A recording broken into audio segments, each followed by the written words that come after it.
নমস্কার, শেয়ারবাজ থেকে আমি শাশ্বত মিত্র। কদিন দেরি হলো আপনাদের সঙ্গে যোগাযোগ করতে, একটু ব্যক্তিগত অসুবিধা ছিল। যাই হোক, প্রথমেই আপনাদের সবাইকে অভিনন্দন।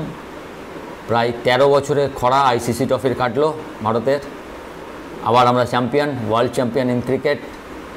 2007-এর পর 17 বছর পর টি20 পেলাম, আর 13 বছর পর কোনো আইসিসি ট্রফি চ্যাম্পিয়ন হলাম, মানে বিশ্বকাপ। তো বিশাল ব্যাপার। এমনিতেই ভারত যদি দেখেন যে টানা 3টে ফরম্যাটেই আমরা ফাইনালে উঠেছি, এটা একটা বড় উপলব্ধি আর কি। টি20 বলুন, ওয়ানডে বলুন, টেস্ট, দুটোতে ব্যাড লাক যে আমরা টেস্ট এবং ওয়ানডেটা জিতিনি, কিন্তু টি20টি এটা আমরা ডিজার্ভ করি। রোহিত শর্মা ডিজার্ভ করে দুটোতে টেস্ট চ্যাম্পিয়নশিপ এবং ওয়ানডেতে আমরা সবাই আমরা আশাহত হয়েছিলাম। তো আমাদের খুবই ভালো দিন, এবং মার্কেটও মনে হয় এই জন্য এত ভালো আছে, মার্কেটও এটাকে উদযাপন করছে আমার মনে হচ্ছে। মার্কেট ওপরে, কিন্তু এখনও পর্যন্ত কোনো ব্যাপার নেই। যতক্ষণ মার্কেট ওপরে আছে আপনাকে এটা নিয়ে নো কমপ্লেন। আপনার শেয়ার বাড়ছে, ভালো আছেন। জাস্ট নিচের স্টপ লস মেনটেন করবেন। যাদের ট্রেডিং পজিশান আছে, ডেলিভারিওয়ালার তো কোনো চিন্তাই নেই। যারা পজিশনাল, মানে যারা ওয়েলথ ক্রিয়েশনের জন্য বাই করেছেন, লং টার্মের জন্য বাই করেছেন, সব ভালো এখনও পর্যন্ত মার্কেটে। এবং আজকের খবরটা নিশ্চয়ই দেখেছেন, গত দুদিনের খবরগুলো আপনাদের সঙ্গে একটু ভাগ করে নিই। যদিও বাইরে থেকে আসা খবর যে খুব একটা ভালো সেটা বলতে পারছি না। খারাপ দিনে ভালো দিনে খারাপটাও মনে করিয়ে দিতে হয়। যেরকম ধরুন বন্ড ডিল প্রায় 4.46 অনেকটা বেড়েছে। ক্রুডের দাম $87 ওপরে, এখনও কমফোর্টেবল। $90 না পেরোনো অবধি আমাদের অসুবিধা নেই, কিন্তু $90 পেরিয়ে গেলে তখন আমাদের অসুবিধা হবে। আগের দিন আপনাদের যেটা বলেছিলাম যে ট্রেড ডেফিসিট, যেটা মানে আমরা যেটা এক্সপোর্ট করি সেখান থেকে যে পাই এবং ইম্পোর্ট করি সেখানে আমাদের যা যায়, সেটাই প্রথমবার আগের কোয়ার্টারে পজিটিভ এসছে। যদি ক্রুডের দামটা এরকম বেড়ে যায় তখন সেটা আর পজিটিভ থাকবে না আর কি। তো এটা একটা বিশাল পজিটিভ ভারতের কাছে, সেটা এসছে। এবং এবার যদি আপনি জিএসটি কালেকশন দেখেন, 174 লক্ষ কোটি টাকা। এই জিএসটি কালেকশন মানে কিন্তু সরকারের আয় হচ্ছে শুধু, এটা ভাববেন না। আপনি জিএসটি দেবেন কখন? যখন আপনি অর্ডার পাবেন। আমি জানি জিএসটি আগে দিতে হয়, মানে পয়সা পাওয়ার আগেও আপনাকে দিতে হয়, যা ইন্ডাস্ট্রির যা নিয়ম। আপনি যখনই কোনো অর্ডার আপনি পেয়ে যাচ্ছেন, হয়তো তার পেমেন্টটা পেতে আপনাদের কিন্তু জিএসটি দিতে হয়। তার মানে কি, কাজ হচ্ছে, অর্ডার আসছে, অর্ডার বুক ভালো আছে, প্রচুর কাজ পাচ্ছে লোকে। তো these are all good sign. তো গুড সাইনে মার্কেট উঠছে। তবে এটাও আমাদের মনে রাখতে হবে, রোজ তো আর নিফটি 200 পয়েন্ট করে বাড়তে পারে না। তাহলে তো নিফটি কোথায় যাবে? আমাদের মোটামুটিভাবে রাউন্ড অ্যাবাউট 180 থেকে 210 দিনের মতো ট্রেডিং ডেজ থাকে। রোজ যদি 1% করে বেরোয় তাহলে তো নিফটি 3 টাইমস হবে এক বছরে। সেটা তো হওয়া সম্ভব নয়। সুতরাং কোথাও গিয়ে থামবে, কিন্তু যতক্ষণ না থামছে ততক্ষণ আপনার যদি ভয় লাগে, আপনি পজিটিভ না হতে পারেন, কিন্তু নেগেটিভ করবেন না। নেগেটিভ করার মতো এখনও কিছু এসে যায়নি, মানে শর্ট করে দেয় অনেকে, বসে থাকে। তো সেই সব কাজে করবেন না। যতক্ষণ আপনার বাড়ছে আপনি দেখুন যে জায়গায় এখন আপাতত 24,000-এর ওপর আজকে নিয়ে 5 নম্বর দিন, মনে হয় 5 বা 4 নম্বর দিন হবে 24,000-এর ওপর ক্লোজ। 5 ডেজ 5 নম্বর দিন আজকে হবে 24,000-এর ওপর ক্লোজিংয়ে। মাঝে কালকে একবার 23,950 দেখিয়ে গেছে নিফটি। তো মোটামুটি 24,000 যতক্ষণ না ভাঙছে আপনার কোনো টেনশনের কিছু নেই। 24,000 ভাঙলে তখন চিন্তা করা যাবে। একই কথা ব্যাঙ্ক নিফটি 2-4 দিন বসেছিল। এবার শুনেছেন খবরটা যে এইচডিএফসি ব্যাংকের এফআইআই হোল্ডিংটা একটু কমেছে, ডিআই হোল্ডিংটা 2% বেড়েছে, তাহলে এফআইআই হোল্ডিং একটু বাড়বার চান্স আছে। এবং যেহেতু মর্গান স্ট্যানলি ইন্ডেক্সে, মানে এমএসসিআই ইন্ডেক্স যেটা বলে, ইন্ডেক্সে একটু হরফের হতে পারে, তাতে বলছে এইচডিএফসি ব্যাংকে প্রায় 20-22 কোটি টাকার বাইং আসতে পারে। তো এইচডিএফসি ব্যাংক নিয়ে আমি আগেও আপনাদের বলেছি, আপনাদের অনেক কমপ্লেন ছিল, আমি বারবার বলেছি বড় ব্যাংক ঘুমন্ত, যা একই কথা আপনাদের সঙ্গে বলি। আইটিসি বা এদের সম্বন্ধে যে পড়ে আছে, যখন জাগবে তখন আর চিন্তা নেই। আইটিগুলোর সম্বন্ধে বলি, ইনফোসিস, এইচডিএফসি ব্যাংক, এদের নিয়ে আমার কখনোই কোনো ভয় থাকে না। পড়ে গেলে আমি মনে করি কোনো দিন যদি দেখেন আবার এইচডিএফসি পড়ছে, একদিনে 8-10% পড়েছে, আপনি আরামসে কিনবেন।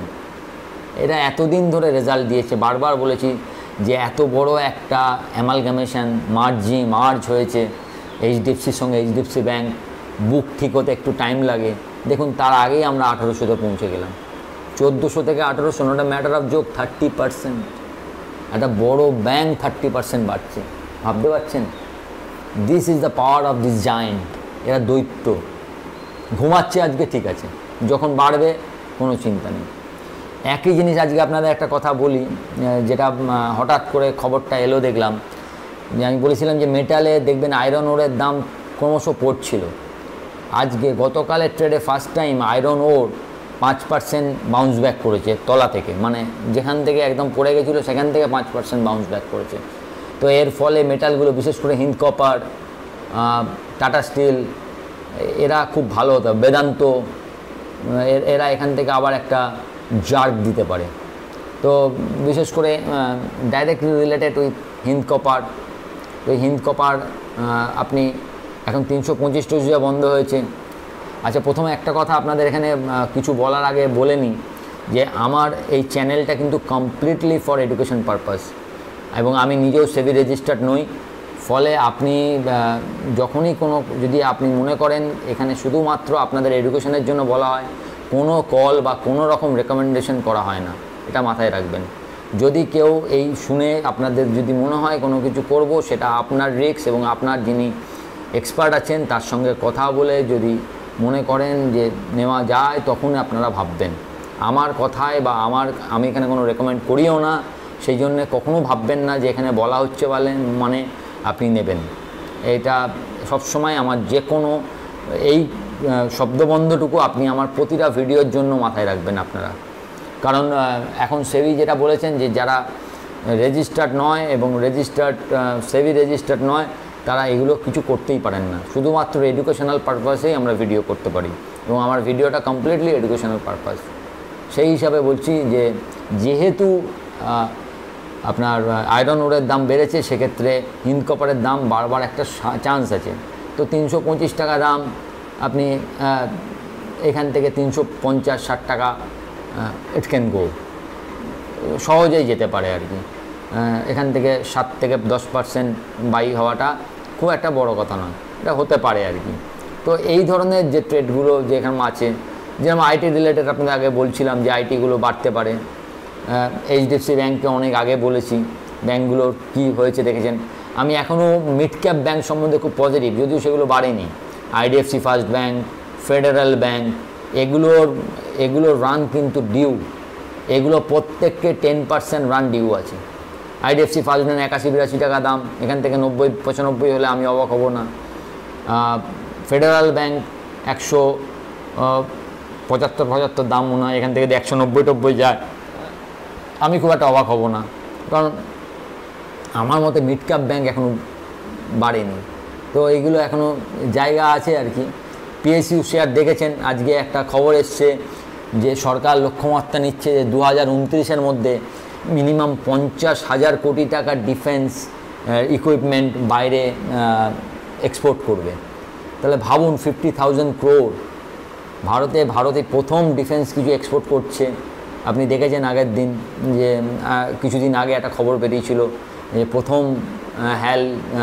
কটা বিমান এক্সপোর্ট করার কথা ভাবছে, 3টে এক্সপোর্ট করা হয়েছে। তো এটা সবে শুরুয়াত।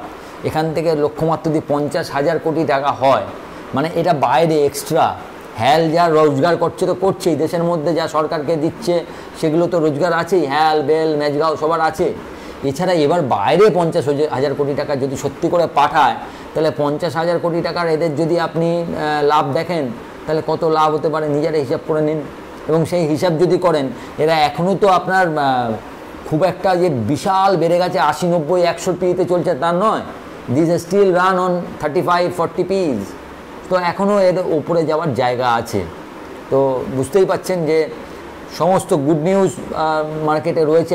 এখনও কোনো রকমভাবে ভয় পাওয়ার মতো কিছু ঘটেনি যে না এক্ষুনি এই ঘটনাটা ঘটছে, যেটাকে আমরা হয়তো দেখছি না। তবে হ্যাঁ, বাজেট একটা বড় ট্রিগার হতে পারে। বাজেট যদি আপনার আমার সবার মনের মতো না হয়, সেক্ষেত্রে হয়তো ব্যাপারটা ঘটতে পারে যে ওখান থেকে একটা কারেকশান শুরুয়াত হতে পারে। কিন্তু কারেকশান ওটা আলাদা জিনিস, কিন্তু এর মানে এই নয় যে 24,300-400-তে আপনি যে কোনো সময় 2-2.5% একটা ছোটো রানিং কারেকশান দেখতে পারেন না। ওই কারেকশানের কথা বলছি, মানে টাইম ওয়াইজ এবং একটু হেলদি কারেকশান, মানে 5 থেকে 7% কারেকশান। সেটা হয়তো বাজেটের আগে না হতে পারে, কিন্তু 2-2.5% কারেকশান, মানে 500-600 পয়েন্টের কারেকশান যে কোনো সময় যে কোনো নিউজে হতে পারে। সেটার জন্য কিন্তু আপনাদের প্রত্যেককে সেই জায়গায় সেই সিস্টেম, মানে আরএমএসটা যেন রেডি থাকে, কারণ এটা স্বাভাবিক। এত ওপর মার্কেটে 2-2.5% একদিন নিফটি পড়বে না, 200-400 পয়েন্টের রিস্ক আমি নেবো না, এটা হতে পারে না। এটা এনি টাইম ক্যান হ্যাপেন। সেটার জন্য সেটার জন্য যাতে আপনার এতদিনের যেটা করলেন সেটা যাতে নষ্ট না হয়, তা আপনি হেজ টেজ যা করবার সিস্টেমটাকে যেন রেডি রাখবেন, এইটুকু বলবার। এটা কিন্তু কোনো, অনেকে বলছেন আপনি খালি ভয় দেখাচ্ছেন, কোনো ভয় দেখানোর কথা নয়। আমরা কি করি জানেন, আমি এতদিনের এই অভিজ্ঞতা থেকে দেখেছি যে আমরা ছোট ছোট করে যা রোজগার করি টানা 1 মাস 2 মাস ধরে, সেটা হয়তো 1-2 দিনের কারেকশানে আমাদের নিয়ে চলে যায়। তখন কিন্তু খুব মন খারাপ হয় যে একটা রোজগার এত 20,000 বা 25,000 রোজগার করলাম 2 মাস ধরে, ছোট ছোট 800, 1000, 5,000, 2,000 প্রফিট করে, আর যাবার সময় একদিনে 25,000 চলে গেল, 20,000 পেলাম আর 5,000 উল্টে লস হয়ে গেল। এটা আমাদের বেশিরভাগ লোকের বক্তব্য। তো সেটা যাতে আপনাদের না হয় তার জন্য আপনাদের বলা। এবার এটা কারোর পছন্দ হতে পারে, নাও পছন্দ হতে পারে, কিন্তু আমাকে আমার কথাটা বলতে হবে। পছন্দের ভাবটা আপনার, যারা আপনারা দেখছেন এখানে আপনারাই হচ্ছে সব কিছু। আপনাদের ভালো লাগলে আপনারা দেখবেন, আপনাদের না ভালো লাগলে তো আপনারা বর্জন করবেন, কোনটা নেবেন সেটাও আপনাদের ব্যাপার। কিন্তু আমার কর্তব্য হচ্ছে খোলা মনে আমার যেটা মনে হয় সেটা জন্যই আমি এখানে, সেটা আপনাদেরকে বলবার। তো সেই হিসাবে আপনাদের বলছি, একটু দেখে শুনে করুন। ডিফেন্স স্টক আজকে সবে চলেছে, কালকে হয়তো আর একটু ফার্দার একটা রান, আর একটু অল্প একটু রান দিতে পারে। বিফোর বাজেট 5700 টাকা হ্যাল, 330-40 টাকা বেল, এগুলো হলেও হতে পারে বিফোর বাজেট। তারপর বাজেট দেখে পরবর্তীকালে কারেকশান হবে না আরও উঠবে সেটা ভাবা যেতে পারে। নিফটি যেহেতু 24,225-এর লেভেলটা পার হয়েছে, ওখানে বন্ধও হয়েছে এবার হাইতে, তো আপনি 24,400, 24,600 নেক্সট লজিক্যাল টার্গেট হতে পারে। 650, 400 থেকে 650, নিচে 24,000ই এখন সাপোর্ট ধরুন, 24,000 থেকে 24,050, এবং লজিক্যালি নিফটি খারাপ হবে যদি 24,000 ভাঙে, তার আগে নয়। সুতরাং যতক্ষণ না 24,000 ভাঙছে, কবে ভাঙবে সেটার হিসেবে বসে থেকে লাভ নেই। একই কথা ব্যাঙ্ক নিফটির ক্ষেত্রে প্রযোজ্য। আজ 53,000-এর ওপরে, তো এখন লজিক্যাল টার্গেট 53,400, 54,200 হতে পারে। আর যতক্ষণ না ব্যাঙ্ক নিফটি 52,000 নিচে আসছে, মানে প্রায় 1,200 পয়েন্ট নেগেটিভ, মানে চার্টিক্যালি কিছু আপনি দেখতে পাবেন না। সে আপনি এবার যদি আশায় করেন যে নিফটি 40,000 থেকে 45,000 থেকে উঠছে, 50,000 আমি বেচবো, 52,000-এ বেচবো, কত উঠবে, আমাদের একটা কথা, কত আর উঠবে, তো ওইটা আলাদা জিনিস। কিন্তু আপনি মানে রিয়েল চার্টিক্যালি যদি বলেন তাহলে নেগেটিভ হবে যদি 52,000-এর নিচে যায়, একইভাবে নিফটি নেগেটিভ হবে যদি 24,000-এর নিচে যায়। ভালো থাকবেন, সপ্তাহ ভালো আছে, আপনারা এনজয় করুন, এবং দেশ জিতেছে তার আনন্দ। কালকে প্লেয়াররা আজকে সম্ভবত জোহান্সবার্গ থেকে উঠছে, কালকে দিল্লিতে নামবে, আর একটা নতুন সেলিব্রেশন হবে। তো আমরাও সবাই সেই দিকে তাকিয়ে আছি। ভালো থাকুন। আমার ভিডিওটা ভালো লাগলে একটু লাইক, শেয়ার, এবং যারা নতুন দেখছেন, প্রথমবার দেখছেন, কাইন্ডলি একটু সাবস্ক্রাইব করবেন এবং আমার টেলিগ্রাম চ্যানেলের সঙ্গে যুক্ত থাকবেন। নমস্কার।